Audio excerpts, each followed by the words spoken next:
Islamic video دیکھنے کے لیے ہمارے چینل کو سبسکرائب کرنا نہ بھولیے گا۔ بسم اللہ الرحمن الرحیم۔ شروع اللہ کے نام سے جو بڑا مہربان نہایت رحم والا ہے۔ اللہ تعالیٰ کے دیدار کا شوق۔ صاحب قلوبی بیان کرتے ہیں کہ حارثہ بن ابی اوفا کا ایک نصرانی پڑوسی تھا۔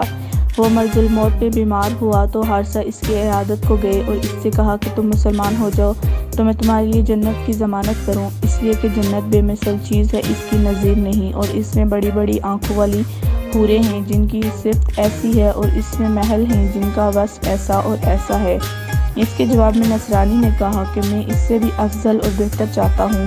پس حارثہ نے فرمایا کہ اسلام لاؤ کہ میں تمہارے واسطے جنت میں دیدار خداوندی کا ضامن بنوں۔ اس نصرانی نے کہا کہ اب اسلام لاؤں گا کیونکہ دیدار الہی سے کوئی چیز افضل نہیں ہے۔ چنانچہ وہ مسلمان ہو گیا اور مر گیا۔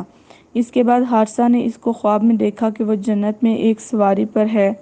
حارثہ نے اس سے کہا کہ تو فلاں شخص ہے؟ اس نے کہا ہاں۔ حارثہ نے فرمایا کہ اللہ نے تیرے ساتھ کیا کیا؟ اس نے کہا جب میری روح نکلی اس کو عرش کی طرف لے گئے تو اللہ عز و جل نے فرمایا کہ تو میرے دیدار اور ملاقات کے شوق میں مجھ پر ایمان لایا ہے، اس لیے تیرے واسطے میری رضامندی اور بقا اور دیدار ہے۔